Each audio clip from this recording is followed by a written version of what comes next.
sabem. O conteúdo começar pela frase mais polêmica que tem dentro do vídeo. As pessoas param pra ver e elas assistem. A gente tinha um benchmark no YouTube que era ruim, né? Que era 50% do público chega a 45% da mensagem. Antes de eu entregar a área, antes de eu entregar a parte de conteúdo, né? Mas eu continuei com mídia aqui, 80% do público chega a 90% da mensagem. Pela cena mais chocante, vamos mostrar o antes e depois primeiro. E depois a gente coloca a pessoa contando a história de como ela chegou naquilo. Porque a gente precisa, primeiro, se a gente sabe que tem uma parte das pessoas que vai abandonar a mensagem nos primeiros segundos, eu tenho que garantir que a mensagem mais relevante tenha sido vista primeiro. Então, antes de... Fala, pessoal, começando mais um episódio aqui no Raikoncast, o podcast feito para você, gestor de e-commerce e marketing, a vender mais. E hoje estamos com uma convidada incrível, 14 anos de mercado aí, passando por marketing, atuando agora com e-commerce também. Estamos aqui com a Joyce Pedroso. Oi, Joyce. Olá, pessoal. Obrigada pelo convite. Estou muito feliz de estar aqui. Fico feliz também por ter aceitado. E hoje o nosso co-host de volta, né? Tava de férias, ele fazia um tempo que ele não participava com a gente. Todo mundo me chamando ali, o Flávio Silva. Não, às vezes ele estava aqui, mas não estava participando da gravação. Às vezes a gente tem que liberar a vaga para uma outra pessoa conseguir transmitir conteúdo, né? Flávio aqui com a gente. E vamos bater um papo aqui sobre marketing, e-commerce e negócios. E antes de mais nada, vamos conhecer um pouquinho aqui da jornada da Joyce, né? Conta aí pra gente, Joyce, como que foi aí tua chegada no e-commerce? Você passou muito tempo no marketing, né? Passei muito tempo no marketing. Eu comecei minha carreira no marketing, na verdade, 14 anos é só com cargo de liderança. Se eu for falar de quando eu comecei a trabalhar com 16 anos de idade, então faz muito tempo mesmo. E eu construí minha carreira, né? Fui analista, assistente, eu comecei como estagiária de mídia em agência, então eu trabalhei muito tempo com mídia e fui para a área de marketing, onde eu trabalhei tanto varejo, em várias indústrias também, e sempre com marketing 360. Até que chegou um momento da minha carreira que eu estava até um pouco, assim, desiludida com a forma tradicional de lidar com marketing, com a falta de mensuração, o formato de tomada de decisão. E eu decidi que eu queria migrar a minha carreira, né? Voltar para o meu começo lá, onde eu olhava para a mídia de uma outra forma. E eu comecei a estudar performance e acabei migrando para e-commerce e performance, né? Além da cadeira de marketing. Então... basicamente, assim, tudo que eu fiz na minha carreira foi muito voltado para brand performance, para performance tanto de marca quanto de venda, e para integração de jornada, integração de funil, para a gente entender o consumidor, para insight estratégico que a gente pode tirar através dos dados para gerar resultado de impacto no negócio. Então, minha área meio que faz isso hoje. E interessante essa mudança que você fez, o que te motivou, né? Pô, focar ali em algo que você consegue mensurar resultado e algo nesse sentido. Mas, assim, na sua visão, é um erro a área de marketing não ter isso bem definido, esses indicadores? E por que você acha que isso acontece? Por muitos anos, o marketing foi uma área de humanas. E acho que isso é um problema. Todo profissional de marketing deveria amar dados, amar estatística, amar matemática, entender muito de números. Porque, querendo ou não, a gente está falando de dados de mercado, a gente está falando de consumidor, de pesquisa, que tem um fundamento estatístico muito forte. Então, o background deveria ser do profissional de marketing, de comunicação, de e-commerce, deveria sempre ser dados. Como eu entendo melhor o consumidor, como eu entendo os segmentos de mercado, como eu entendo, como discuto os KPIs que são sucesso, né, efetivamente, quando a gente faz um plano de mídia ou uma campanha, como que eu mensuro, seja ela online ou offline. Então, eu acho que se o profissional de marketing não tem muito amor aos dados, ele nunca vai conseguir enxergar o real resultado do trabalho que ele está fazendo, né? O sucesso do trabalho depende disso, da mensuração e de você conseguir entender o que você fez certo e errado, no final das contas. Faz muito sentido isso, né? Tem até aquela questão, quando você também coloca alguns relatórios, a gente já conversou sobre as métricas de input e as de output, né? Eu gosto muito, por exemplo, de separar... Na verdade, eu vi isso muito quando eu li aquele livro Gestão de Alta Performance, do Andrew Grove, acho que ele é da Intel. Acho que é da Intel, se não me engano. E aí, o que ele traz? Cara, para você gerar um resultado final, você precisa de um determinado esforço. Então, pelo menos dentro da Ciclo, tanto para os projetos que a gente vai direcionar esforço para cliente, quanto também para o nosso próprio marketing, o quanto de esforço a gente vai aplicar primeiro no que a gente faz para depois colher os resultados no final da conta, né? Porque muitas vezes a gente vê, putz, a gente tem a meta ali que a gente quer atingir, só que a gente não tem o meio do caminho da jornada. E aí o pior é que frustra. Sei lá, vou dar um exemplo. Pô, eu quero aqui que o Roy Concast ele tenha, sei lá, 500 visualizações por mês. Tá, se eu tiver um episódio que ele tem 100, eu vou ter 100 visualizações. Então significa que para mim ter as 500, primeiro eu preciso colocar um esforço de 5 episódios. Se for tentar sintetizar isso, né? Como que você enxerga isso também, quando a gente traz as métricas, para determinar esses esforços? Então, por exemplo, o que eu direciono de esforço ali para o que eu vou fazer de esforço para fortalecer a marca ali, branding, por aí vai, e que eu direciono de esforço para... Cara, isso daqui vai gerar performance de vendas no final das contas. E eu gosto muito de uma metodologia que eu acho que nos meus 2 últimos, né, trabalhos, assim, eu tenho aplicado, tanto na Belize, onde eu estou hoje, e também na Xiaomi, eu usei muito, que é a metodologia de OKRs, né, que é bem conhecida no mercado, onde você tem lá em cima, no primeiro nível, né, os objetivos chaves que estão ligados a objetivos do negócio ou da marca especificamente. E aí, no segundo plano, você vem com os resultados que são... os resultados-chave que vão ajudar a entregar. E no final é que você olha para as iniciativas, né? Que você olha para as atividades que entregam resultados chaves e que entregam os objetivos. Esse modelo, ele ajuda a ter esse mapa mental de qualquer projeto que você for fazer. Então, sempre começar pelo objetivo-chave. Então, por exemplo, você tem uma marca que tem um problema. Qual o problema dessa marca? Não tem consideração. A marca tem muita awareness, mas ninguém compra. Ou você já sabe qual é o objetivo ali.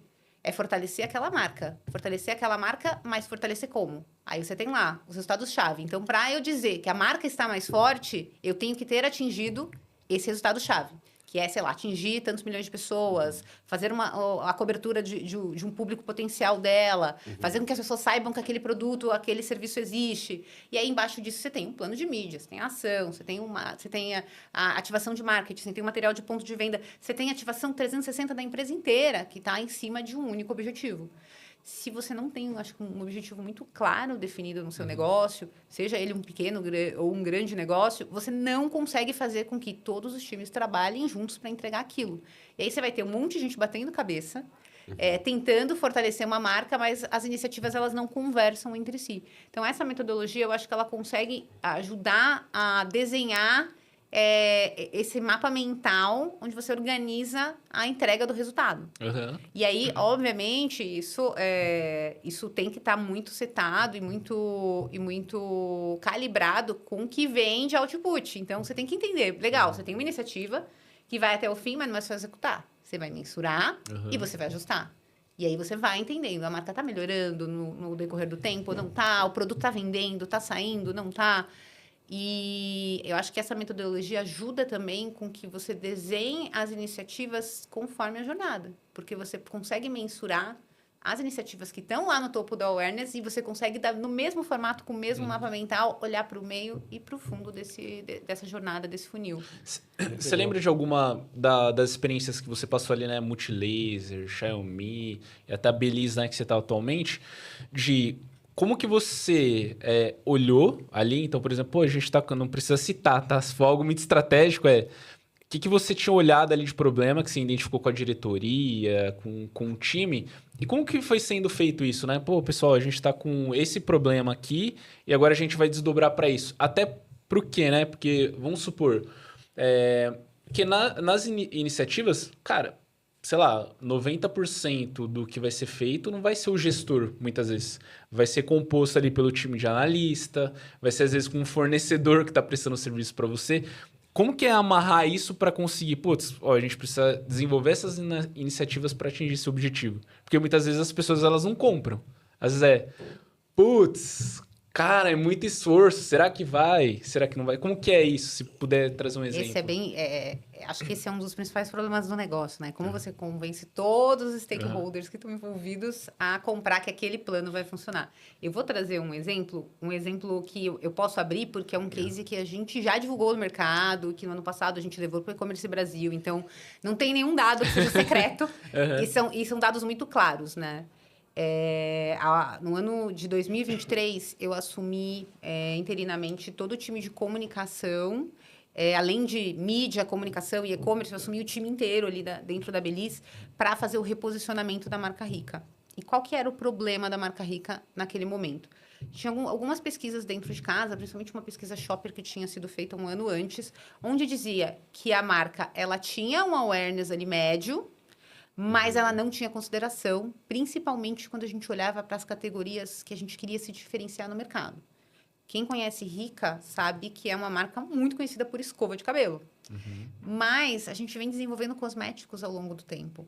E a marca quer ser conhecida como uma marca que faz cosméticos que são eficientes, que realmente resolvem o problema das pessoas.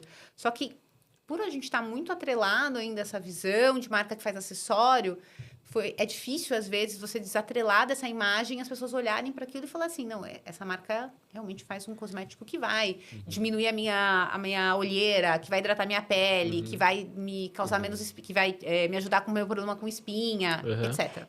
Então, a gente tinha um problema de consideração, esse era o principal problema.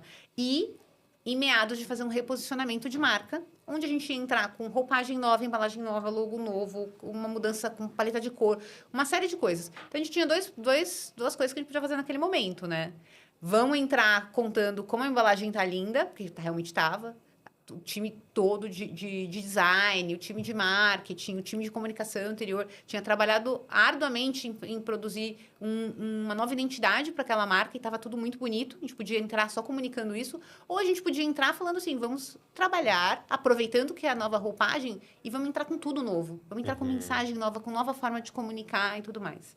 Então, a primeira coisa que eu fiz ali quando sentei nessa cadeira foi um trabalho de entendimento dos dados que existiam da marca, todos os dados históricos, tudo. Campanha que já tinha rodado, quem era o segmento, como funcionava, quem era esse público, dado demográfico, dado comportamental. Então, a gente sabia lá que tinha uma segmentação específica, né? Mulheres, numa faixa etária, que aquilo representava na população brasileira 51 milhões de mulheres, mas que se a gente colocasse os comportamentos de navegação que a gente identificou usando o GA, usando Meta Ads, usando Google Ads, etc., a gente tinha ali um segmento de pessoas, ali de umas 45 milhões de pessoas, né? De mulheres dentro do Brasil, que tinham aqueles comportamentos e estavam nas redes sociais da marca. Então, um fator importante ali era, obviamente, eu contar para o maior número de pessoas desse público potencial que a marca tinha mudado. Só que eu não podia falar só isso. Então, a gente desenhou uma estratégia, junto com a agência, com uma série de pessoas envolvidas ali dentro do time, que passava por como eu trazia essa roupagem nova, mas eu contava que o produto funcionava de verdade desde o topo do funil. Então, não era uma comunicação do mundo da beleza que você aparece pousando com o produto, dançando com o produto voando. Não era isso. E também não podia ser uma comunicação extremamente técnica, científica e de laboratório, porque não é a marca. É uma marca alegre, divertida, que vê a vida de uma forma diferente, tem toda uma roupagem, uma cor. Então, eu não podia nem abandonar o território da marca, de um lado, e nem também só ir para o território e esquecer que eu tinha ali que cumprir um papel, que era contar uma história de uma marca que resolve o problema das pessoas e que é aliada do consumidor. Então, o primeiro OKR ali era fortalecer a marca, gerando consideração de venda. Era consideração o problema, não era awareness. Não era fazer, sei lá, o mercado saber que aquela marca existe. A mensagem, ela tinha que ir além, ela tinha que provar que o produto funciona. Então, todas as iniciativas de todas as áreas. A área de influência, que naquele momento estava embaixo de mim, trabalhou com influenciadoras que tinham credibilidade, que iriam usar os produtos dentro do tempo estabelecido pelo nosso P&D. Então, bastão para olheiras. Se você usa 28 dias, 2 vezes por dia, vai reduzir o tom da sua olheira. Então, o influenciador, ele ia usar 28 dias, 2 vezes por dia, e ele ia mostrar o primeiro e o último dia. Era essa a mensagem do cara. Eu não podia ter um influenciador só lá passando, bonitinho. Ai, que bonito, arrume-se comigo. Não é isso. Não era isso a mensagem. Então, a gente buscou lista de pessoas de credibilidade no mercado, pessoas que falam bem, falam mal, mesmo no risco de a pessoa chegar lá e falar mal, mas isso também. Então, todas as áreas. A produção de conteúdo que foi feito em estúdio era de pessoas usando, passando. Tinha textura, tinha pele madura, tinha pele acneica, tinha pele negra, tinha pele branca, tinha tudo. Pele com mancha. Então, a nossa preocupação foi sempre como que a gente coloca a mensagem, mas a gente posiciona dentro de um fator de consideração. E aí, quando você me pergunta assim, como que você faz para mensurar se o conteúdo do awareness realmente funciona para performance? Nesse case específico, a gente conseguiu uma coisa que foi, assim, muito legal, e acho que foi por isso que a gente acabou indo para o mercado com esse case, que é, quando você trabalha com awareness, você tem muita dificuldade de ter um CTR legal no topo do funil. Geralmente, você impacta 2, 3 vezes a pessoa para que ela vá clicar lá para o meio, para o fundo. Só que os conteúdos que estavam no topo, com objetivos de awareness, tinham os nossos maiores CTRs. Pô, que legal.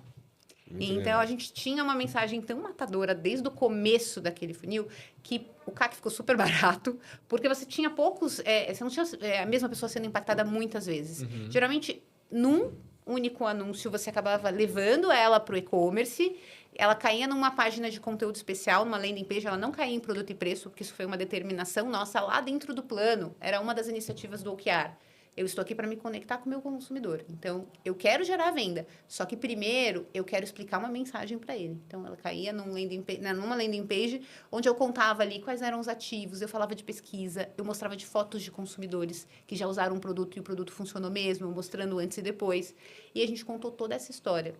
A gente contou essa história para cosméticos, a gente contou essa história para elétricos capilares, por exemplo, para mostrar a performance, mostrar como funciona, o modelador de cachos de rica que tinha chego no mercado, a escova alisadora, mostrar como alisa mesmo, como não danifica o cabelo, como fica antes, depois de usar, quando lava, que não danificou.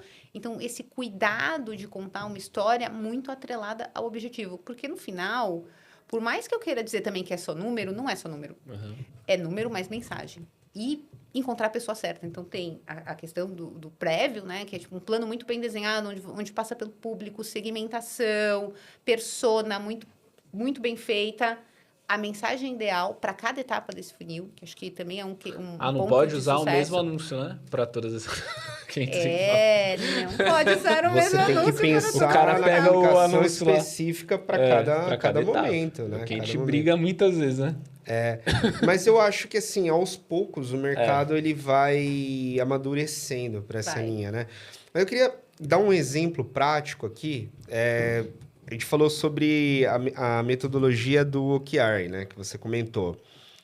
Para esse dono de e-commerce que também possa estar nos ouvindo, que é uma das audiências que a gente tem, um exemplo prático que ele poderia pensar, putz, como eu aplico isso aqui na minha operação?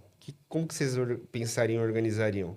O que você fala organizar essa... O OKR, se Pra alguém quisesse implementar hoje para resolver assim, um problema do isso. negócio, né? Cara, eu acho que, por exemplo, o OKR é legal porque eu gosto muito da parada de medir o esforço.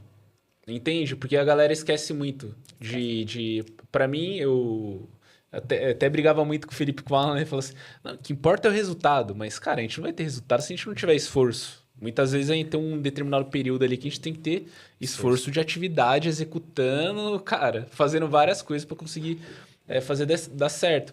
Então, por exemplo, esse exemplo aí que a Joyce trouxe é bem legal, porque tem muita marca que às vezes ela não vende porque ela não é uma autoridade no mercado dela. Aí você vai ter que trabalhar isso.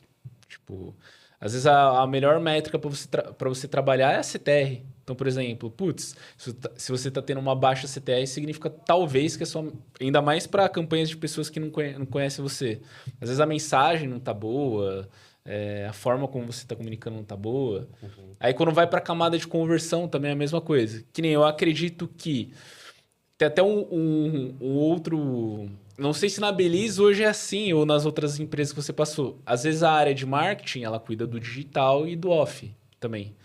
Então, muitas vezes a gente tem que tomar cuidado ali fazendo a mídia, fazendo estratégia de mensagem, porque eu tenho um time de venda B2B vendendo para varejista e distribuidor. Se eu erro a mão aqui nas campanhas que eu faço, eu diminuo o poder de barganha lá do vendedor no final das contas. Então, eu acho que depende muito, Felipe. Então, por exemplo, se uma operação ela é 100% venda online, conversa diretamente com o consumidor final, eu vou olhar, talvez eu tenha menos complexidade de observar um negócio do que uma dessa que envolve, sei lá, muita coisa. Tipo, a operação da Belize é muito, muito parecido com isso que o Flávio falou.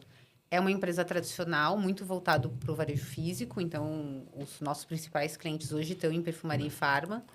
E eu tenho o D2C, né, o nosso e-commerce ali, que é um canal pequeno para a empresa, mas é um canal de dados. É um canal que me ajuda a entender melhor o consumidor, que me ajuda a modelar coisas dentro do negócio. E aí tem toda essa complexidade de você entender que, obviamente, eu estou mensurando um plano, muitas vezes até pela venda do e-commerce, pela representatividade que o impacto disso acontece ali naquele final, e eu não consigo, talvez, mensurar toda a malha do físico. Mas, se eu consigo ter um case onde eu consigo integrar essa jornada inteira, eu consigo levar para o meu comercial soluções. Olha, isso vende junto. Olha, isso aqui faz sentido comunicar dessa forma. Se o cliente quiser um asset assim, assim, assado, esse banner funciona melhor. Então, a gente acaba sendo um canal muito de abastecer esse conhecimento. E também, talvez, de testes de lançamento para um produto novo? A gente ainda não teve essa... Eu já provoquei muito isso, porque eu acho que é um canal que faz muito sentido. Tem muito produto que, principalmente no segmento da beleza, que funciona muito no online. E a gente tem bons clientes online também hoje no mercado. As perfumarias, elas estão bem digitalizadas, né? A gente tem grandes perfumarias, Ikezak, Soneda. A gente tem grandes perfumarias e farma, e canal farma também muito digitalizados. Então, hoje a gente ainda não testou nenhum produto exclusivo no e-commerce, mas é uma provocação que eu sempre faço lá dentro, porque eu queria muito testar um case como esse. E farma é absurdo, né? A gente tem um cliente também que é farmácia. O setor farmacêutico, ele tem muito dado por detrás. Dado. Porque o ERP das farmácias, eles plugam, né, Felipe? Na verdade, é um sistema... É um sistema de...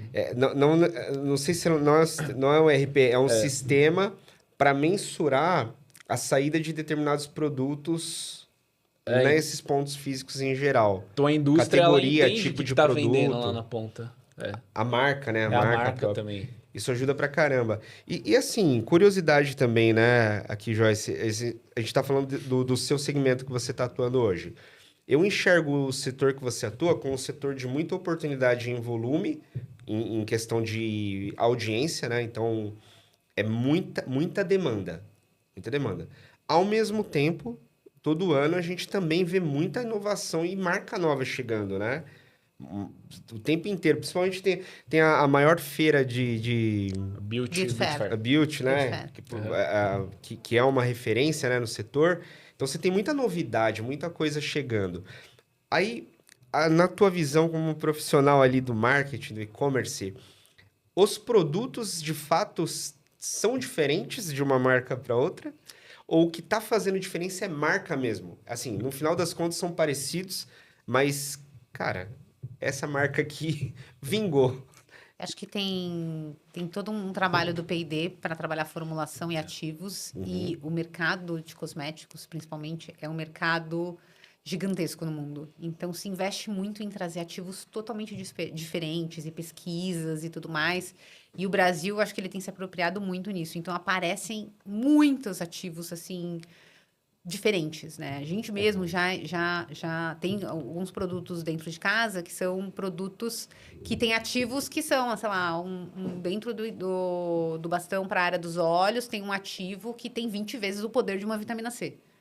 Então, você pensa, pô, não é uma vitamina C, mas tem 20 vezes o poder de uma vitamina C. Então, esse tipo de ativo, ele é descoberto, principalmente lá fora, né? Estados Unidos, Europa, como um todo, no mercado Coreia, acho que tem uma... A Coreia é forte, É né? muito forte com o mercado de Lá é beleza. engraçado que é 50% masculino e 50% feminino o consumo Essa de... divisão Os Então, homens é, estão começando a consumir. No Bra- O mercado masculino de beleza está crescendo bastante no Brasil.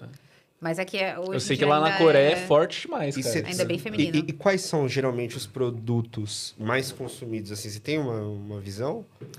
No caso do público masculino para o público feminino, por A exemplo. gente não tem muito produto para o público masculino hoje, para eu poder ter uma base de comparação. Hoje, o que eu tenho de produto de beleza para o público masculino é basicamente eletrônico. Então, eu tenho máquina de cortar cabelo, barba, aparador de pelo, esse tipo. Sim. E lâmina sai absurdamente. É um mercado altamente consumido pelos homens, né, no Brasil.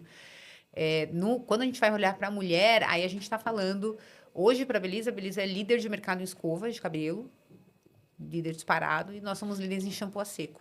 Shampoo a seco é uma categoria que é bem utilizada e bem consumida aí no Brasil, principalmente na região sul e sudeste, aqui tem um consumo bem representativo.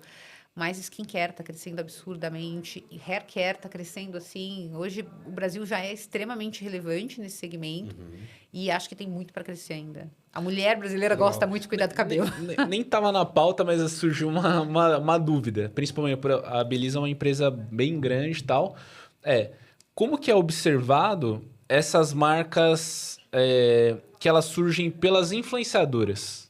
Como que é olhado pela empresa? Por exemplo, eu vou comparar a Beliz com sei lá, a Boca Rosa. Boca Rosa. Eu sei que a Beliz vende muito mais que a Boca Rosa. Isso daí, pra mim, é...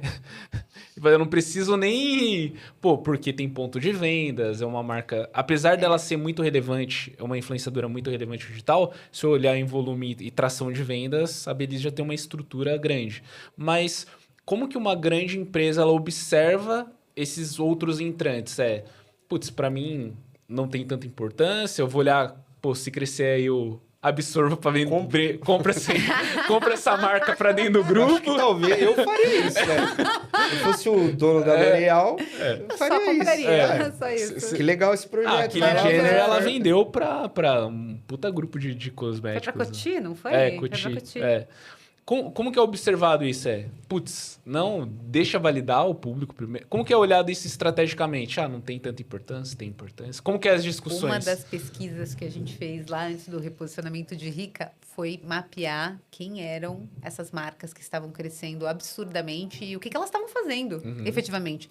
Então, elas têm algumas que são até pequenas ainda, mas é muito admirável, porque você vê que em 3 anos a empresa chegou num tamanho que talvez as empresas da idade da Belize, né, do tempo de segmento da Belize, demoraram, sei lá, 10 para chegar no tamanho que eles estão chegando em 2, 3 anos.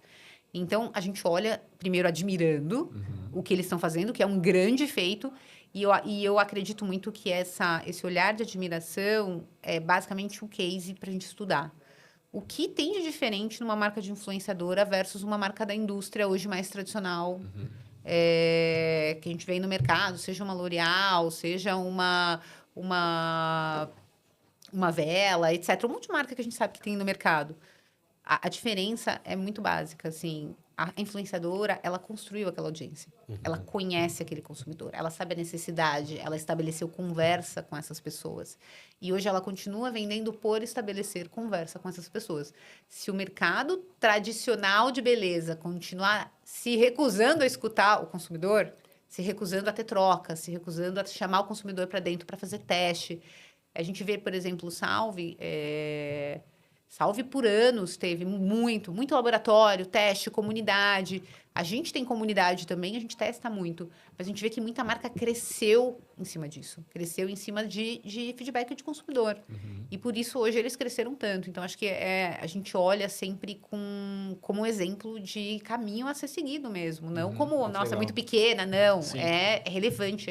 São marcas que estão ficando grandes aí. E o que é desafiador no segmento para você? Você enxerga... todos os setores têm lados muito bons, né? Oportunidades, mas ao mesmo tempo tem muitos desafios, né? Alguns negócios são mais desafiadores conseguir ter um LTV legal, né? Um índice de recompra bom. Outros é o inverso, tem um LTV bacana, um índice de recompra bacana, mas às vezes é difícil de aumentar mais a participação. Cada um tem sua particularidade. Na sua visão, quais são os itens mais desafiadores no segmento que você atua? Especificamente olhando para a empresa que eu estou hoje, porque assim, isso não é necessariamente uma característica do segmento, mas é uma característica da Belize. A Belize é uma empresa que cresceu anos como uma empresa tradicional com produtos desenhados para o ponto de venda físico. Então, os nossos principais produtos de sucesso hoje, quando a gente olha, né, para o negócio, eles são produtos que muitas vezes foram desenvolvidos para o checkout. Eles não são produtos de e-commerce. E o e-commerce ele tem algumas características, que são ter produto que vai ajudar a levar fluxo, ter um produto com ticket médio que sustente a operação em pé, porque quando você tem um ticket médio muito baixo, você tem um problema. E a marca Rica, por exemplo, que é a nossa maior marca hoje, que tem a maior lembrança de mercado, é uma marca que foi desenvolvida para ser Smart Choice. Então, é o melhor preço possível, é a melhor entrega possível numa faixa de preço. Então, eu estou desenvolvendo, o meu P&D, o meu time de produto está desenvolvendo um produto incrível, com uma super tecnologia, com ativos legais, mas custa R$50. Então, eu tenho um desafio ali, porque... primeiro que o bid para você fazer aquisição de consumidores no mercado é super alto. Eu estou concorrendo com as grandes, por aquele mesmo consumidor, para aquele mesmo segmento interessado em produto de beleza. Fora essas menores. Fora as menores, exato. Mas, às vezes, até as menores têm um ticket maior. Então, hoje, dentro do meu segmento, eu tenho esse desafio. Como eu trago um público qualificado, com um ticket médio baixo, porque o produto que a gente está posicionado assim, eu quero mesmo entregar a melhor solução possível pelo menor preço que eu consigo entregar para essas pessoas, né? E você sentiu mudanças ao longo do tempo do custo da mídia em si? Porque alguns segmentos que a gente vai mapeando ano a ano, né, Flávio? Ela vai aumentando. Alguns aumentam a competição, outros mantêm, outros, né? Tem casos até de redução. Que a mídia fica mais barata em alguns segmentos. Eu até fico impressionado em alguns casos, né? Que, por exemplo, eu tenho Cara, eu acho e às vezes não tem nem a ver com o segmento. A entrada das bets, cara. Tipo, é muito dinheiro. Não, É muito dinheiro. Eu vi uma pesquisa ontem sobre isso. E para pensar assim, às vezes você vai eu vou eliminar a inflação em Google e em Meta. Eu vou falar de compra de influenciador. Pô, vou fazer ali uma ação com o influenciador. Cara, tem bet que ela paga R$100 mil por mês por influenciador que tem 50 mil seguidores. Nenhuma marca vai pagar R$100 mil às vezes por um... Putz, mas a Bet, eu acho que isso, infla demais. O mercado de influência é um bom exemplo de inflação, de tabela de preço. É um bom exemplo. Hoje, dentro da minha cadeira, a gente tem uma separação, né? Eu cuido toda a parte de mídia paga, performance. Eu tenho uma frente de influenciadores, mas é muito micro, nano e o GC, que está debaixo da minha área, porque a gente acaba produzindo esses conteúdos para usar em mídia. E é bom que barateia ficar produzindo 300 crianças. E eu tenho uma par que cuida da parte de produção de conteúdo orgânico e de influenciadoras maiores, influenciadoras pagas, efetivamente. Perfeito. E é óbvio que quando você fala de mercado de influência, não é um mercado que se paga, né? Aquela publi não se paga, muitas vezes você não consegue vender ali o que o influenciador, né, cobrou, e cada vez está mais caro, então está cada vez mais difícil. É super difícil comparar, se você for comparar um influenciador com qualquer outro canal de mídia, é difícil justificar isso dentro do orçamento. Então, é um canal que cresceu muito, as tabelas de preço. Mas eu enxergo no segmento de beleza, sim, uma inflação, no geral, em todos os canais. Acho que justamente por ter muita marca nova e sofrer tanta influência de bid. Entendo. Tem esta questão, tem uma outra questão também, que é a participação dos marketplaces no segmento também, né? Então, até a marca... Quando eu acho que é marca própria, eu vejo o marketplace como um aliado. Eu também vejo. Por exemplo, quando eu sou a indústria e aí eu faço a fabricação do produto. Foi exatamente, eu não vejo... Se eu sou um varejista, eu já começo... Foi exatamente o que aconteceu no ano passado, que a gente fez um projeto para uma marca do Rio de Janeiro, que tem muita expressividade de venda, e a oferta dessa marca, ela é literalmente a mesma oferta em todos os canais. Obviamente, todo aquele fluxo que chega no e-commerce, site, nem todos se convertem ali. Uma parcela acha a mesma coisa nos marketplaces. E eu não estou falando de revendedor, né, Flávio? A própria marca seller lá. Então, a questão do segmento de cosméticos, eu vejo uma participação muito grande dos marketplaces, principalmente pensando em velocidade de entrega, né? Não só preço. Então, você vê muita oferta que o consumidor topa pagar um pouco mais desde que chegue hoje ou amanhã. Então, isso é muito relevante. Para você, é uma estratégia relevante? Vocês olham também além do site? Então, o digital como um todo? A gente implementou no ano passado 5 novos marketplaces para vender Rica e Vertex, né, que são as nossas 2 principais marcas aí dentro do e-commerce. E tem crescido, assim, exponencialmente. Assim, inclusive, a gente projetou um tamanho para o marketplace no ano e o resultado no final de 2024 foi muito maior do que a gente tinha projetado. E tem muito a ver com conveniência, com poder colocar outras coisas no carrinho, aproveitar o frete. Principalmente quando você tem um desafio, como eu falei, do ticket, muitas vezes o frete é uma grande barreira. Então, você poder comprar em outro lugar ajuda muito. E aí, você tendo uma loja oficial dentro do marketplace, você conseguindo garantir a sua experiência lá dentro, de alguma forma, melhor descrição, melhor foto. Acho que para a indústria, o único ponto mais delicado é que, principalmente uma indústria como a que eu atuo, onde você tem que... Você está no marketplace e você está concorrendo com seus clientes ali. Então, a gente tem que sempre ter um cuidado muito grande com pricing. Você tem que ter um cuidado de, assim, eu não estou concorrendo com preço. Eu estou ali como um posicionamento de marca... Eu preciso ter a melhor experiência possível, tá no full do Mercado Livre, tá entrega expressa na Shopee, ajudar a construir, por exemplo, se o meu 1P na RD não consegue vender todo o sortimento, eu tô lá como um complementar. Então, eu vou lá com o meu 3P para mostrar aquele sortimento completo que talvez eu não consiga vender ali no 1P que o comercial não conseguiu colocar no cliente, no varejista, né? Então, acho que eu vejo muito o marketplace como um aliado para fazer esse tipo de trabalho. E até para ser usado como case. Você tem lá uma barreira comercial para alguma linha de produto específica que, sei lá, o varejista não acredita. Mas se você tem um marketplace lá, você testa que o seu site está vendendo no marketplace, você ajuda o comercial a vender. E tudo bem fazer essa troca. Acho que uma coisa que eu aprendi na Belize é que o e-commerce ele é uma ferramenta do negócio.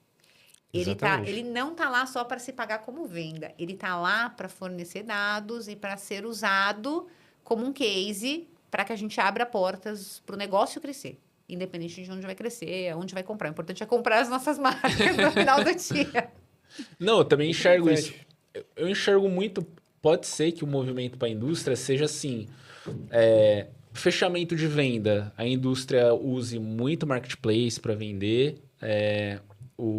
sei lá, o site próprio. Putz, a gente vai usar para produtos exclusivos e as nossas redes de comunicação para, cara, fazer o que a gente vai fazer na TV, por exemplo. Conseguir conscientizar o público, trazer mais consumidor, por aí vai. Eu vejo que é mais esse caminho, porque se a gente for olhar no...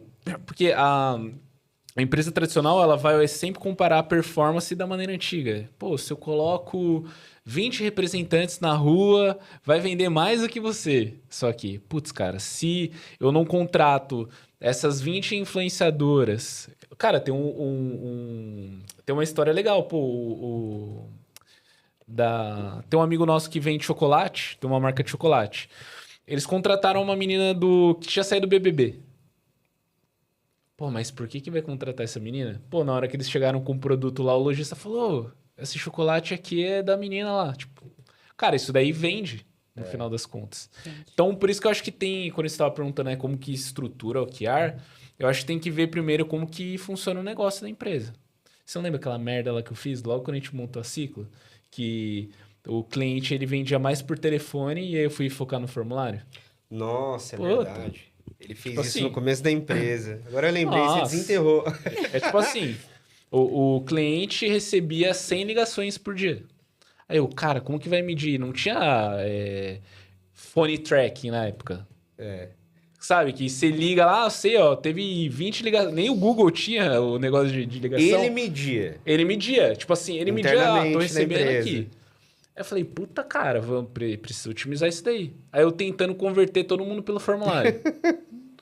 Aí ele liga lá e... Mas isso aí foi um Não, aprendizado aprendizado. pra você lá no começo. Tudo Não, porque... nesse mercado é um aprendizado. Muito, porque assim, ó... Não, por isso que eu aí- digo assim, eu acho que antes de fazer qualquer coisa, cara, como que esse negócio ganha dinheiro? Isso. Não, esse é um porque- tópico legal da gente falar também, né, Joyce? Porque assim, quando a gente pensa em montar um processo para gerar conversão de venda, na cabeça da maioria das pessoas, elas vão seguir um ritmo, né? Ah, olha, vou subir um site, um e-commerce, vou gerar tráfego para ele, vai passar pelo processo de adicionar o produto, checkout, comprou. Só que esse jogo não é tão linear assim. Por exemplo, hoje eu estava com um cliente do segmento de joias premium, né? Que o ticket médio dele é a partir de R$ 3.500. Então é óbvio que ele não vai ter uma taxa de conversão no site de 2%. Porque tem muita coisa que vai ser convertida pelo WhatsApp e vai ser convertida por telefone. Perfil de cliente que gosta de um atendimento diferenciado, Exato. explicação. Então eu penso assim também, Joyce. O canal que vai converter, vai transacionar algo, a gente tem que analisar com base no que o cliente quer. Já ouvi tantas vezes... Não sei se desse tempo também de mercado você ouviu de donos de empresas que vão dizer, eu quero movimentar aquela minha demanda que está tocando meu telefone para o site. Só que assim, não é porque... É porque o Não, é porque ele quer menos consumidor trabalho. dele... Não, exato, gente. Não é o que você quer. exato. É onde o consumidor quer comprar. A gente tem que entender que a gente vai ter que atender o consumidor aonde ele quer comprar. Se não é um consumidor online, se ele quer ser atendido numa loja, vamos trabalhar para atender numa loja, né? Que também é o caso. Também é o caso. exato. Isso acontece muito, né? Por exemplo, a loja física contribuindo o digital junto, né?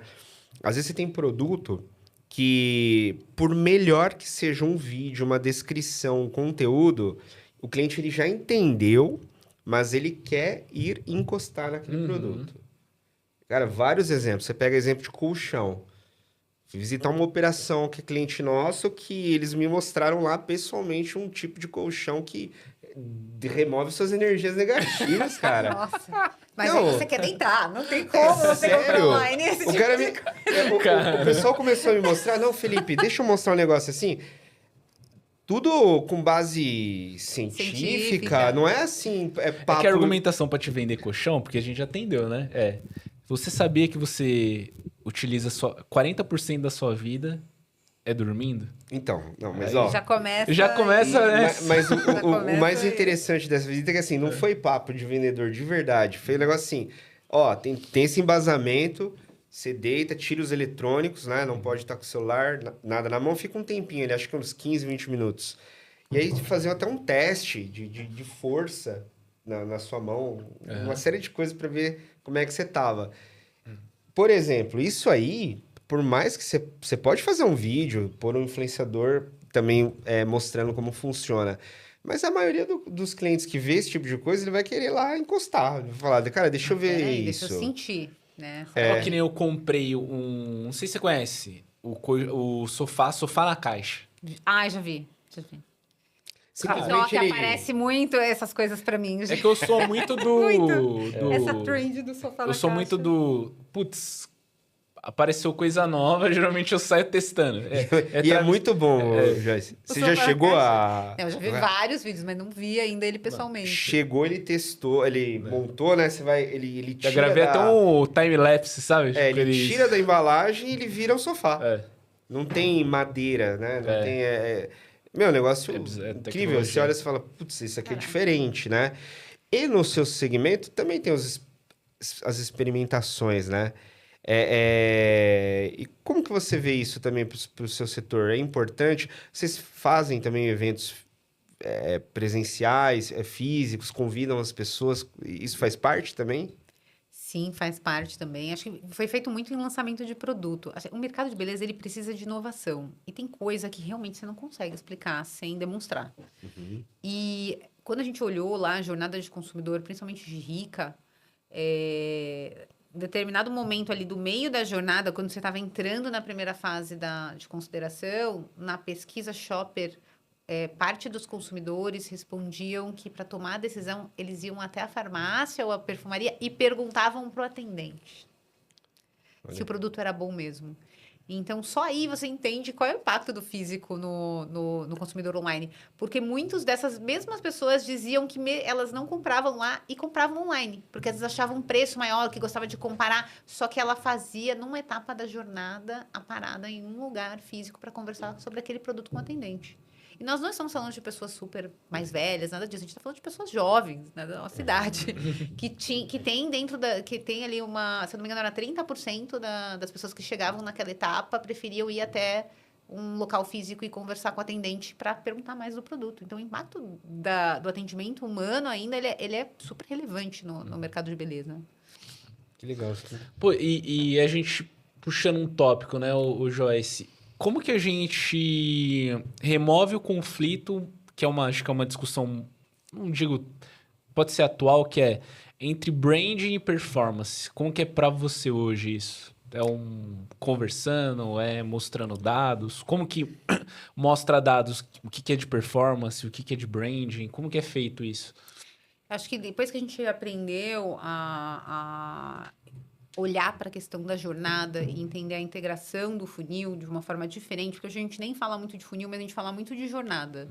Quando a gente olha a jornada tanto dos consumidores aí de RIC e Vert, que são as principais, mas até quando eu trabalhei com a Xiaomi, quando a gente olhava a jornada de consumo do consumidor de tecnologia, a gente começa a entender que tecnologia é um claro exemplo de um produto que pode se vender no online ou tem gente que só vai para o físico e que precisa ter uma quebra de ficção ali entre todos os canais, né? Existe muito da concepção, principalmente em empresas médias e pequenas, de que investir em branding é desperdiçar dinheiro. Porque a gente não consegue, muitas pessoas ainda não sabem, não é que não consegue, é totalmente plausível e possível mensurar.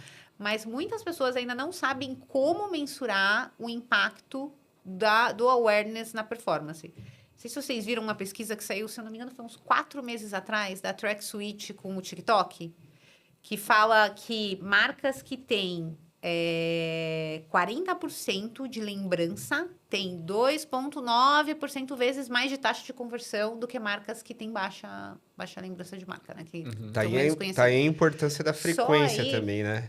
Só aí a gente já enxerga que o e-commerce não sobrevive sem branding. Ou você tem uma marca efetivamente... É igual uma loja de shopping.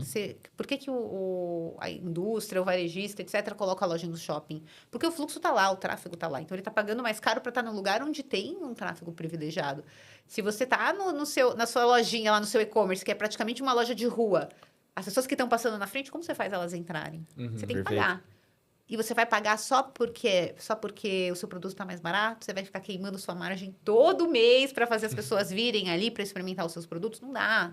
O e-commerce ele é um canal caro para as empresas, né? O custo total da operação não é uma operação barata. Quando você vai para marketplace, não é uma operação barata, né? É uma operação extremamente... necessita de um investimento ali, que tem que ser controlado muito na unha para esse negócio parar de pé. Então, sem marca, sem que as pessoas efetivamente vão buscar o seu produto, não tem como o e-commerce sobreviver e funcionar. E esse é um ponto interessante de reflexão também, né? Sobre as marcas, né? Porque você pode ter um caso, né, de gente que fala assim, mas eu conheço fulano que a marca dele não é tão forte e vende bem. Só que aí você descobre que ele vende várias marcas famosas. Ué, alguém tá fazendo branding pra ele. Alguém tá investindo. Tipo, se você tá na posição de revendedor, na verdade, você tá aproveitando que essas marcas que você vai revender têm awareness. Então, tão simples quanto, né? Se eu fosse revender alguma coisa, pense em revender algo que tenha marca. Faz sentido, né? Em contrapartida, por você não ter feito esse trabalho que essas marcas fizeram, você vai ganhar um pedacinho menor. Então, a tua margem é menor porque você, né, não tem todo o domínio da produção do produto e da marca em si, né? Então, eu concordo muito com você. Eu não conheço hoje nenhuma empresa no digital, sem ser só digital, qualquer lugar que venda alguma coisa se não tem marca. Tem que ter. Até mesmo no marketplace. Ah, vou vender no marketplace. Então, tudo bem. Para dar certo lá dentro, também tem que ter busca por isso lá dentro. Né? E busca, a gente vai conectando, né? Conscientização do consumidor sobre aquilo, ele já sabe que existe, sabe o problema que ele tem. Então, ele associa resolver aquele problema com o que você vende ou aquilo que ele deseja, né? Então, eu também enxergo dessa forma, Jessy. Eu Eu concordo não totalmente. vejo nenhuma possibilidade de vender algo sem awareness, sem marca. Deixa eu até dar uma dica. Você falou sobre, né, quem está querendo fazer um trabalho de implantar uma metodologia para entender coisas que às vezes a gente não consegue mensurar. Contar para vocês como a gente mensurou o aumento de consideração de marca, Henrica. A gente olhou lá no planner do Google, você consegue ver todas as pesquisas pelos termos da sua marca que foram feitas no Google organicamente nos últimos 10 anos. Então, a gente pegou todo esse histórico e a gente viu que a marca tinha ali flat 10 mil pesquisas por mês por termos da marca. Escova rica, produtos associados, etc. Né, os produtos mais famosos e tudo mais. A gente pegou e mensurou, durante o período dessa campanha, qual foi o aumento na buscas orgânicas no Google, pelos termos da marca. E principalmente pelos itens que estavam rodando dentro da campanha. A gente cresceu 174% em buscas orgânicas no período da campanha. Muito legal. Organicamente. Pessoas, basicamente mensurar a demanda, a geração de demanda. O quanto as pessoas que podem ter sido impactadas por alguma comunicação sua foram organicamente, porque elas não clicaram no link, elas foram lá e pesquisaram no Google. Putz, eu quero saber o que é um bastão Rica, eu quero saber o que é uma escova da Rica, eu quero saber o que é essa linha de produtos para pele acneica, com espinha, etc. E aí a gente traqueou isso para mostrar o aumento de consideração da marca. Isso é muito Legal. importante, né? Eu gosto de fazer, quando a gente faz proposta, né? A gente faz aquela análise o de... share of search, né? das marcas. Adoro Então, a gente também. pega a marca do nosso cliente. Olha, compartilha comigo 4 competidores que você considera relevante e eu vou fazer esse levantamento. Pô, Felipe, como que faz isso? É mega complexo? Não, você pode seguir o exemplo que a Joyce falou. Você pode acessar o painel da plataforma do Google Ads, por exemplo, né? Planejador de palavras-chave. Você coloca lá o período que você quer, né? Ou se E você tiver uns dolls, você contrata uma SimilarWeb, uma também SEMrush. funciona muito bem. Também. Só que é um funciona pouquinho bem. caro. Um pouquinho mais caro. Mas são ferramentas boas, tá? Boas ferramentas. Mas é importante para ver essa evolução mesmo de marca, né, Joyce? Porque existe uma outra contrapartida aqui que é o seguinte: quando um empresário, enfim, um gestor não dá atenção a isso no longo prazo, que vai ficando mais caro as suas conversões quando você não tem força de marca. Ao longo do tempo vai ficando mais caro, vai ficando mais custoso o teu marketing. Então, o caminho para se evitar isso é exatamente as pessoas buscarem você e não só a categoria de Exato. produto que você vende, né? Então, esse é um ponto relevante aí A pra falta galera. às vezes, de preocupação em olhar para o tráfego orgânico e entender como efetivamente você constrói aquele aumento do share do tráfego orgânico da sua marca, até para diminuir essa dependência de mídia paga, é uma coisa que acho que o mercado ainda não está olhando com a força que deveria olhar, assim, porque realmente é muito. Já são operações caras as operações digitais. Uhum. Se você não tem minimamente um volume de tráfego orgânico relevante e interessante, você está ali fadado a viver de aquisição. Uma loja com 70%, 80% do público pago não sobrevive por muito tempo, né? Não Exato. fecha a conta. E aí, vocês acham que teremos ads futuramente dentro do chat GPT? Ou das inteligências artificiais? Teve uma empresa que virou lead aí seu aí da Cicla aí, que buscou É verdade. a agência de e-commerce. Buscou no chat GPT e ele Mandou a nos lista, né? recomendou. Ó! Já tá rolando os ads, tá orgânico. Mas... Não, foi orgânico, Foi orgânico, né? ação, foi orgânico. Então, assim, o ChatGPT consultou, Acho que ele consultou pegou qual e agência consultou. encaixou a gente ali, né? Olha, isso é uma coisa legal, porque mostra também, mais uma vez, a importância do SEO, né? do SEO. Porque se você constrói muito bem, né, o que alimenta a inteligência artificial, que é o conteúdo orgânico, bem feito, Você Tá ajudou ali, ela a você encontrar exato. você. E hoje em dia né? as pessoas têm preguiça, né? Tá todo mundo usando o chat GPT para tudo. Hoje Para tudo. ficou fora do ar, a galera ficou maluca. Ficou a galera tava até maluca. zoando, falando que tava tendo um pouco conteúdo no LinkedIn. Eu vi isso. Como que é? A galera falou que tava tendo um pouco Olha, conteúdo no LinkedIn conteúdo. porque o chat Porque o GPT saiu do ar. ChatGPT... Ele saiu do ar, né? Que a galera Nossa. faz isso, né? Muitas vezes. Muitas vezes não usa o chat GPT para... Um auxílio, né? Um auxílio. Acaba usando, não, escreve aí pra mim sobre tal assunto. E aí copia e cola lá, copia e Existe cola. informação que não tá 100%. E Eu tem já peguei informação- cálculo, às vezes, que você manda uma planilha, não faz corretamente. Não sei se às vezes é o comando mas eu checo quando... Eu acho também que... checo. Eu acho ainda que ele vai evoluir muito com questão de leitura de arquivos. Aham. Eu acho que ele ainda falha em algumas coisas. Até print, por exemplo. Você tirar print de um dash, de dados, tem hora que ele acerta, tem hora que ele não entende algo. Planilha é a mesma coisa. Planilha você pode subir, tem hora que ele vai ler, dependendo da organização que tá, tem hora que ele trava também. Mas assim, da velocidade que tá indo, isso vai ser resolvido muito Eu rápido. Muito rápido. Mas a minha opinião é que haverá Então, mas eu ads acho que ele pode... no futuro. Putz, eu acho Mas que ele não é do jeito que muito- talvez que a gente conheça.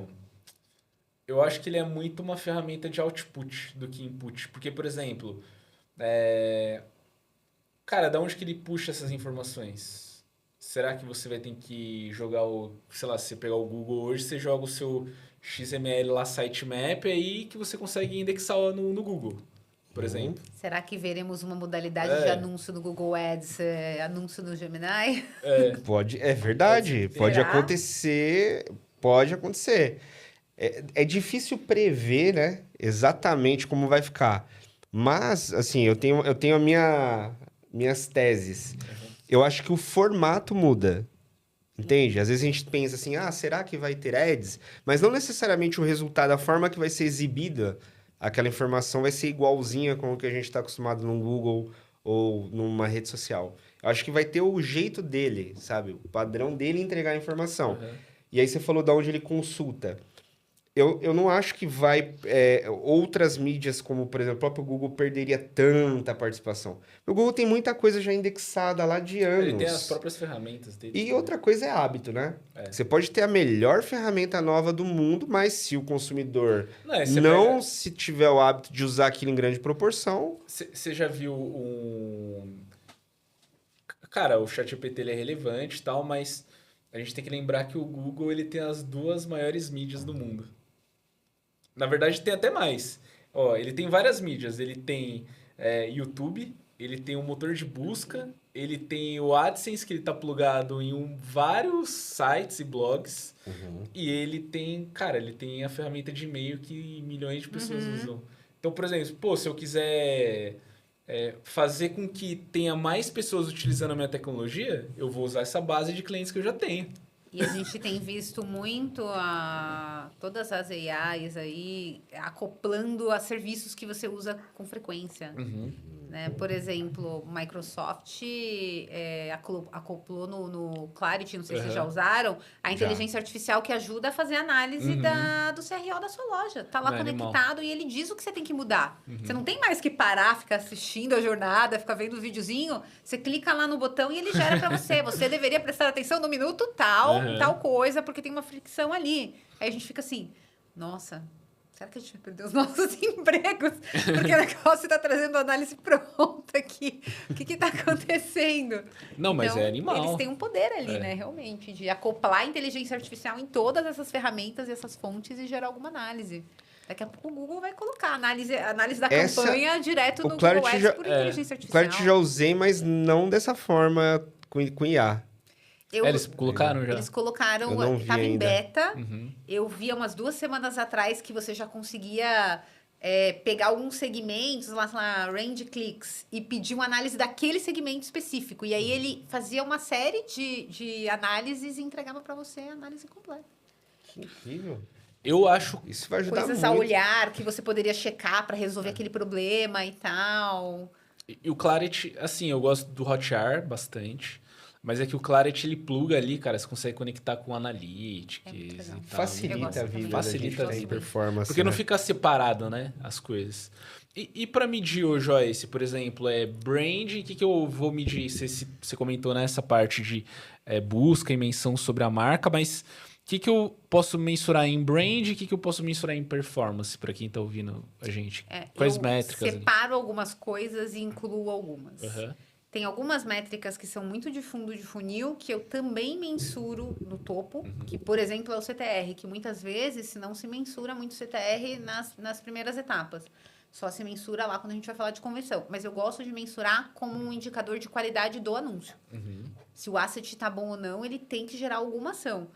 E uma coisa que a gente aprendeu ali dentro do desenho de jornada, quando a gente fala das marcas ali que eu atuo hoje, é que tem dois pontos de análise. Um ponto de análise que ela tem a ver um pouco com a mensagem que precisa ser passada, tem a ver com alcance, frequência, cobertura de público-alvo, e aí tem todo um estudo para poder efetivamente você ter um indicador de cobertura, você tem que ter todo um estudo de persona, de segmentação, de público ideal, mensagem versus segmentação, comportamental, para você realmente desenhar aquele seu núcleo de mercado que você tem que falar.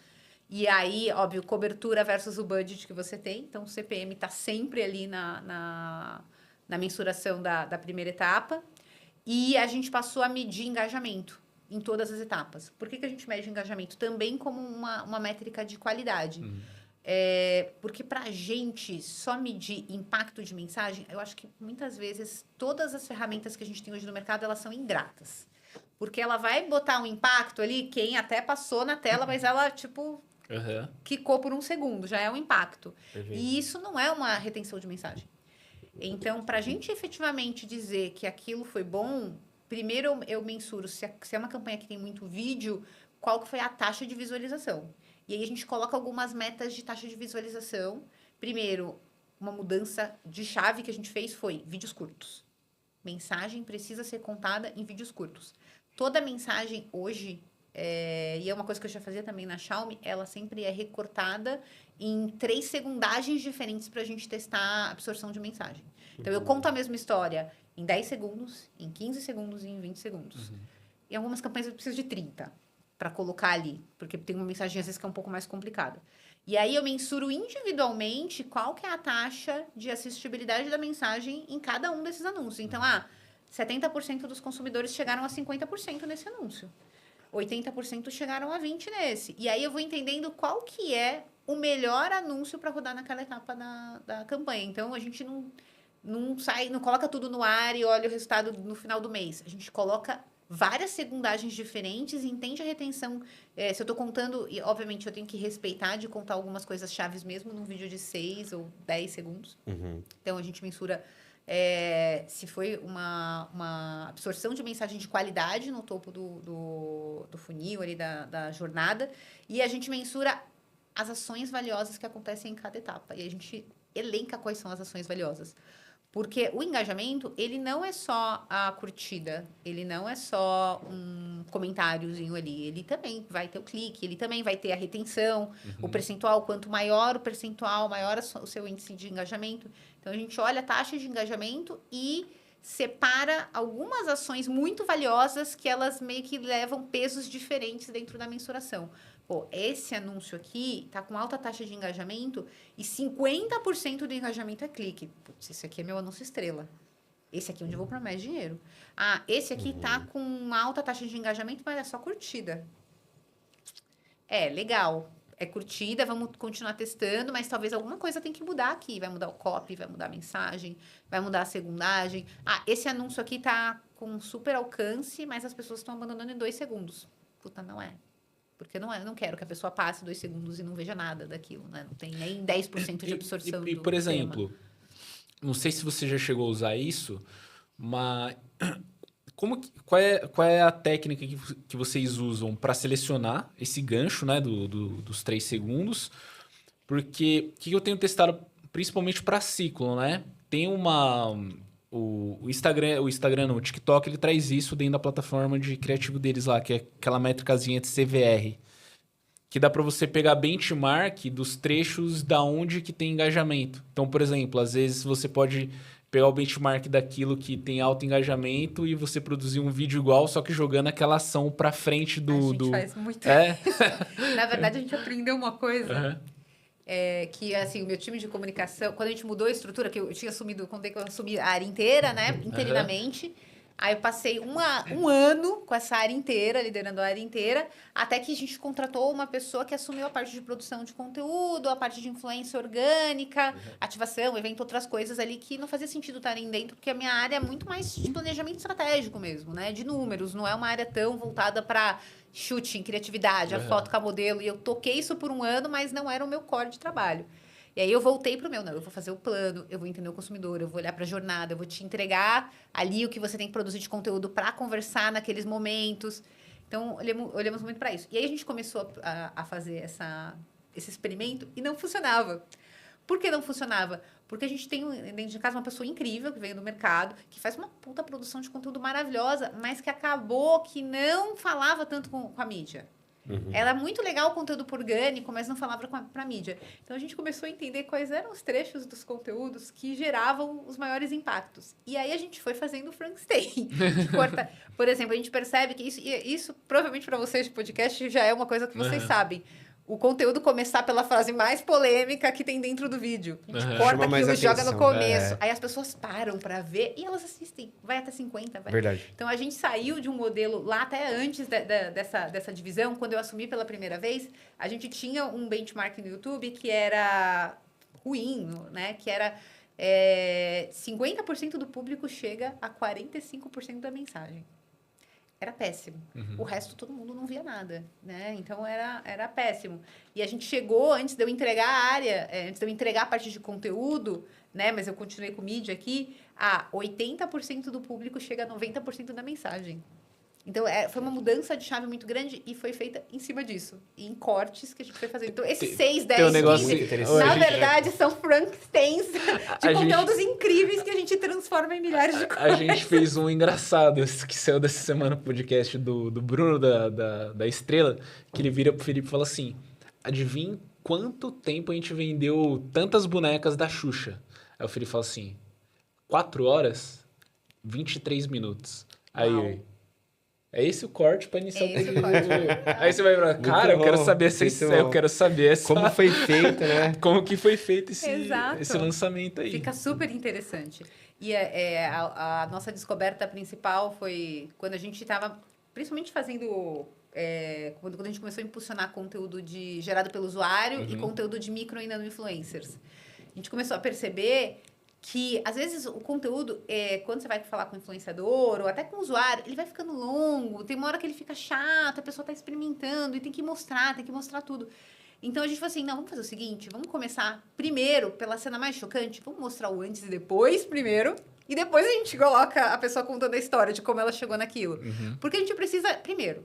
Se a gente sabe que tem uma parte das pessoas que vai abandonar a mensagem nos primeiros segundos, eu tenho que garantir que a mensagem mais relevante tenha sido vista primeiro. Então, antes e depois é o que eu preciso mostrar. Aí a gente mostra antes e depois a pessoa contando por toda a jornada que ela passou para experimentar aquele produto. E aí, né? E aí volto antes e depois de novo. E aí encerro o vídeo. E a gente consegue fazer isso em 30 segundos, às vezes em 10, 15 segundos, de uma forma legal. E aí, óbvio, aí você convida a pessoa para ir para o orgânico, para ver o conteúdo completo, para assistir o vídeo de 1 minuto, para assistir o vídeo de 5 minutos, da experiência em si. Mas aqueles cortes, eles acabaram performando muito bem e tendo bastante retenção e entregando a mensagem correta. Fica a dica incrível para quem estiver planejando, né, Flávio, também. Não, é porque é importante. Não, e precisa fazer isso. Cara, você observa como que essa geração nova, ela usa o celular, é bizarro. É tipo assim... Aí já muito salva, rápido. Já compartilha. Você fala assim, cara, como que... As crianças nascem mexendo, né? Como que vai fazer anúncio? Vou produzir um anúncio de 2 segundos. Tem que ser um negócio que chama a atenção de um... Vamos ser sinceros, cada vez mais a coisa de você invadir um momento de lazer onde a pessoa tá ali curtindo o conteúdo com um anúncio é uma coisa até agressiva. Então, ser rápido para gerar essa interrupção é importante para as marcas também. Pô, você tá lá assistindo um vídeo no YouTube, do nada chega um anúncio. Você fica com raiva daquilo que você vê. Se não for uma coisa legal, relevante e rápida, que não vai me atrapalhar, legal, tudo bem. Mas se você coloca um puta anúncio chato, que demora... Você tá gerando, na verdade, um hater pra sua marca. Faz muito É porque você tem que pensar não só em anunciar, você tem que pensar na experiência que a pessoa vai ter Você com lembra lá aquele dos anúncio. anúncios da Trivago lá? Nossa, muito antigo isso, cara. Eu lembro. Nossa, Foi muito tudo que impactado. você entrar... O que foi legal? Perseguia, né? Que eles cara? fizeram um anúncio zoando o que eles faziam, né? É. Tipo assim, teve uma hora que, cara, era muito. E do... O que você vê também, ô Joyce, na questão do... Você comentou do GC. Como que você vê a utilização dos influencers? Porque tem muita marca que tem dificuldade ainda. Como que é a condução disso? Vocês deixam... Cara, vocês têm que seguir o briefing ou... Putz, segue essas pontas aqui e a forma como você vai produzir o conteúdo para sua rede, você escolhe para não travar tanta comunicação. Como que é isso, a utilização? Na minha área, a gente só tem usado micro e nanos, né?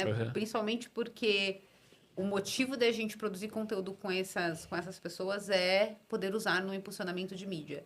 A gente teve uma descoberta também muito interessante, e não foi uma descoberta que aconteceu só no tempo que eu estava na Belize, mas em outras experiências também.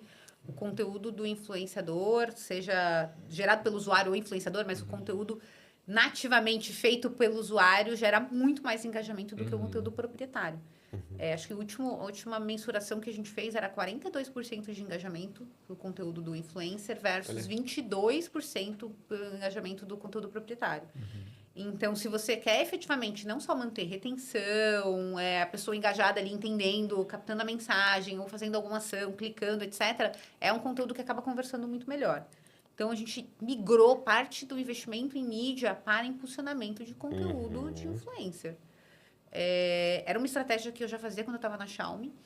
Por quê? Porque, às vezes, o influenciador é muito caro.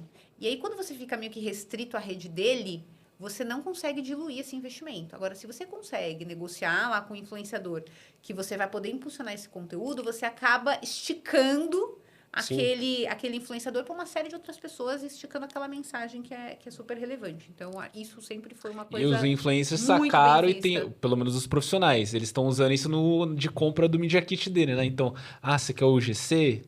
Então, ó, Custa tanto. mais tanto, pelo prazo tanto, mas isso é os maiores. Os pequenos, eles até gostam quando você impulsiona, então são negociações mais fáceis, porque isso ajuda eles a ganhar visibilidade com as certeza. outras marcas. Pois é. Dizer que está fazendo pull para uma eles troca, é né? É maravilhoso. uma troca É ali. uma troca boa. Então, a gente começou a valorizar esse impulsionamento e trazer os influenciadores para cá para fazer esse conteúdo. Muitas vezes um conteúdo curto também, com bastante antes e depois, com bastante experimentação de produto, mostra a textura, mostra a utilização, dá dica. E aí, o que a gente fez? A gente realmente explorou no nível hard. Então, eu boto o conteúdo dele no meu e-commerce. Então, eu tenho vitrines de vídeos embaixo dos produtos, onde você consegue enxergar aquela utilização. Eu uso em e-mail marketing, eu uso na mídia. Eu espremi tudo para que eu pudesse ter o melhor ROI daquele canal possível. Então, hoje eu consigo ter ROI com canal de influência, porque eu consigo colocar esse conteúdo em tantos lugares que se eu fosse para pagar para produzir conteúdo para tudo isso que eu faço com ele, eu pagaria muito mais caro. Se eu fosse para um grande influenciador, provavelmente eu não conseguiria. Não conseguiria ter um vídeo de influenciador grande em cada produto meu. E assim, né? E não fica tão real, né? Não fica tão real. O grande influenciador. Acho que o grande influenciador é legal para você gerar uma credibilidade ali da marca. Mas é que a galera olha muito assim, é uma publicidade, será que é bom? Tem um pouquinho da desconfiança, né? Mas essa combinação do conteúdo do influenciador com ads, eu acho que é o melhor caminho. Porque o que acontece também, né? Que é pouco falado, né, Joyce? Por exemplo, um item que influencia o resultado de uma campanha é a frequência, né? E penso assim, né? Se eu vou fazer uma ação com o influenciador, ele fez um vídeo, um stories, ou ele postou, ele tem, para mim, aquela frequência de 1. Ele fez ali. Alcançou aquele volume X de pessoas e se amanhã não fizer, Tá ali. E às Vai vezes alcançar morreu em um 24 horas, né? Às vezes Morreu em acontece, 24 horas o assunto. Fez a, É, eu com fiz a falar exceção- assim, fiz a entrega. com exceção se não for, por exemplo, vamos pegar um post, né? Um post, se tiver muita interação, pode ir mantendo aquela ação, né, que ele fez um pouco mais tempo. Agora, o restante não. Então, você tem que fazer ads para aumentar a frequência. E eu acho incrível também essa questão. Poxa, o influenciador menor fez. E aí você tá fazendo ads para a marca, para usar a imagem dele, e ao mesmo tempo ele tá se beneficiando, porque tem mais gente conhecendo ele. Justo, né? Mas eu vejo que é uma combinação, assim, que também não tem volta. Tem que fazer os dois e gerar o máximo de frequência e alcance possível. Porque daí vai dar, cara, awareness, consideração, daí ajuda na conversão. E em questão de tendências, Joyce, tirando o chat GPT, que eu acho que a galera, você fala de alguma tendência, Não não, vale é o falar chat do chat GPT. GPT. O que você enxerga, assim, pro e-commerce? Que você E vê, a gente cara, tem tendência. explorado muito, assim. Nós estamos em busca sempre de ferramentas. Inteligência artificial, assim, Aham. tá dito, Tá em né? tudo, Tá em né? tudo. Aham. A gente tem muito buscado, primeiro, otimização de processos, né? O time é enxuto, então a gente precisa ganhar produtividade. Tanto em análise de dados, então, pô, quando aparece esse negócio de tem uma ferramenta aqui que eu uso e que ela tem um copiloto de análise, a gente testa todos. Seja grátis, pago nem todos, mas grátis com certeza todos. Hoje a gente já tem bastante ferramenta no mercado, a gente vai começar a testar algumas de SEO usando inteligência artificial, Legal. então é um ponto que a gente precisa... O nosso orgânico é uma coisa que a gente precisa melhorar, então a gente quer investir nessa frente, então estamos sempre em busca. A gente tem mudanças, a gente vai testar provavelmente algumas ferramentas de inteligência artificial para recuperação de carrinho abandonado nos próximos meses, que acho que também é uma outra frente que a gente tem ali umas melhorias para fazer. E está muito voltado, tudo que a gente está olhando no mercado está muito voltado para a inteligência artificial. Em termos de inovação, assim, de e-commerce, está muito voltado para esses caminhos. Assim, como que a gente melhora a base, né, a aquisição de uma forma mais barata, como a gente promove melhor a recompra e reativação também, porque a gente tem uma base grande de clientes, mas é uma marca que muitas vezes, as nossas duas marcas são marcas que têm produtos de vida muito mais longa. Quanto tempo você demora para trocar uma escova de cabelo? No caso de Rica. Quando você olha para a Vertis, quanto tempo você demora para trocar um secador de cabelo? Você fica anos com secador de cabelo antes de comprar outro. Então, são marcas que tem recompra menor do que o mercado digital pede, assim. Então, a gente tem Tenho estudado excelentes muito recomendações isso. por você. Vamos trocar umas figurinhas. Excelentes Vamos trocar recomendações. figurinhas. A Joyce foi Precisamos. falando, eu fui listando, eu falei, nossa, tudo que ela tá falando eu tenho a recomendada aqui. Das tecnologias. Pô, show de bola, Joyce. A gente Legal. quer equilibrar melhor, assim. Tem algumas melhorias de KPIs internos da operação que a gente precisa melhorar, mas a gente quer equilibrar melhor a questão de tráfego orgânico versus pago. A gente quer equilibrar melhor como que a gente... A gente gosta muito de fazer isso, né, na Belisa. Como que a gente espreme melhor o consumidor? Pô, a taxa de conversão tá ok, mas dá para melhorar? Dá para melhorar. O que a gente vai fazer aqui? Então, como que a gente melhora a taxa de conversão? Como a gente reduz o abandono no carrinho? Como que a gente faz alguns ajustes finos que vão ter um impacto na venda no final do dia? Então, a gente está muito nessa investigação. Esse Melhoria foco. de jornada, melhoria de experiência. É porque né, e-commerce, entregar um o negócio diferente. 0,1 melhorado, Faz toda a cara, diferença. faz muita Faz diferença. toda a aí. diferença. Gente, chegamos ao final Boa. desse Tem mais EP. algum Gostou? ponto? Eu gostei Muito pra bom, caramba. gente, Cara, foi muito muito bom bom. o papo. Muito. Queria te agradecer de novo, Joyce, por ter aceitado aí a conversa, conhecido, né, você também, e a gente trocar aqui essa ideia sobre negócios, e-commerce, marketing, que é o propósito do podcast, né, levar informação útil para o mercado. Tem uma coisa que eu esqueci, tem um CTA para deixar. Tem o CTA pra deixar? É, você esse sempre daí pro deixa final, pra pô. mim. Você tem que deixar o CTA da Joyce primeiro. É o dela. Exato. É o CTA dela.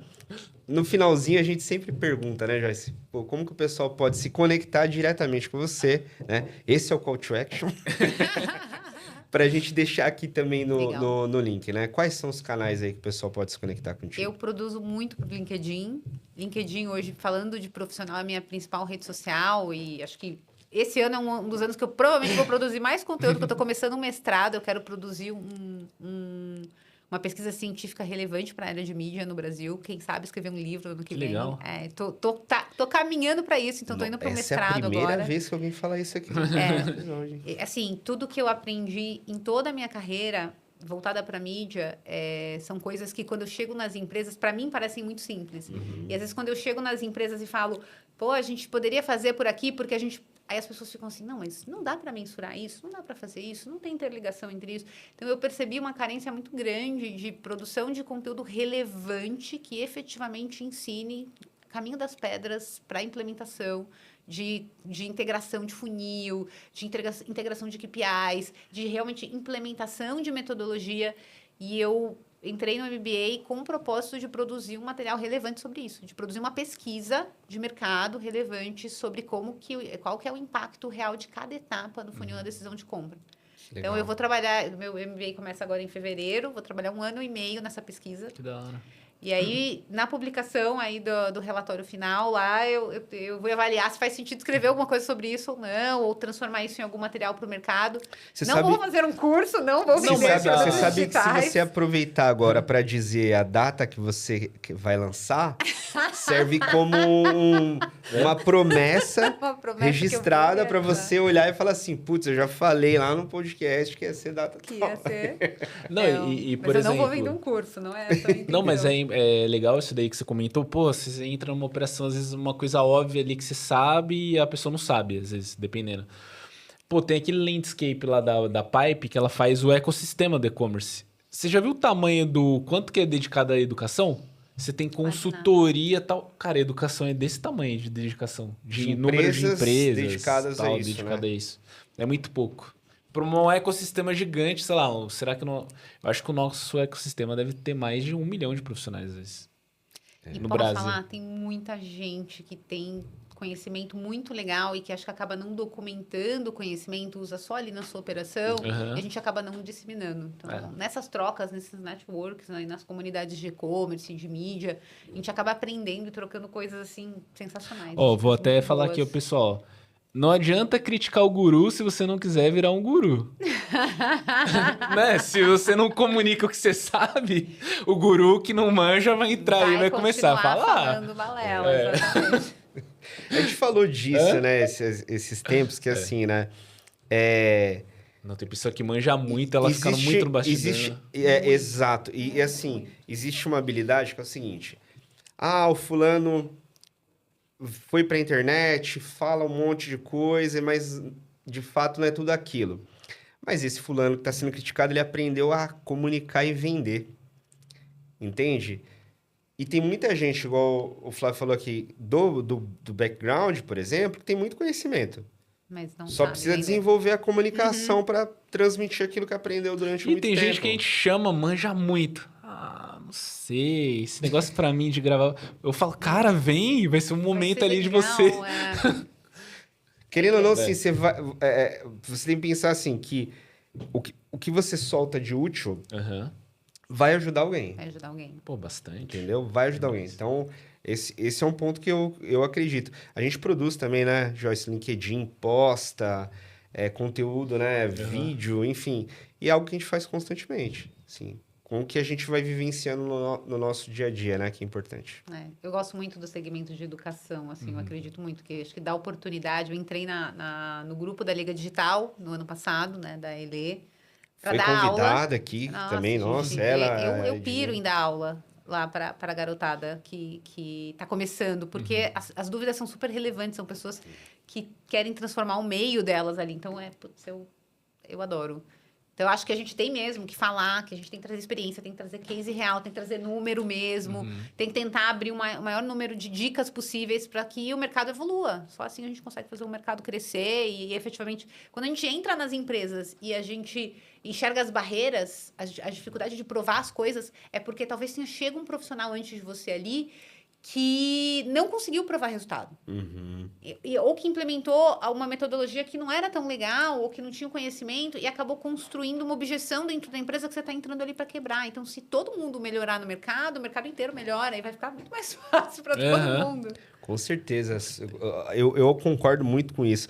E para quem nos assistiu aqui, eu não posso esquecer de informar, né?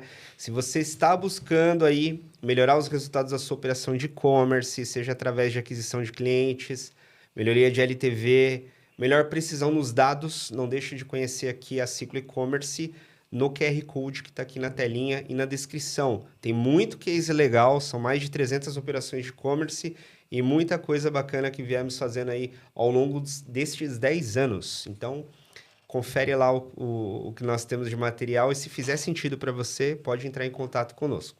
É isso? É isso. Joyce, obrigado Muito mais uma obrigado, vez. hein, Joyce? Gente, não esquece do like, compartilha o conteúdo, se você acredita que ele ajuda mais pessoas. E vai lá nas redes sociais da Joyce também. Se conecta com a Joyce, manda um inbox, pergunta, né? E do nosso lado aqui, a gente sempre deseja aí muito sucesso para vocês e um grande abraço aí, boas vendas.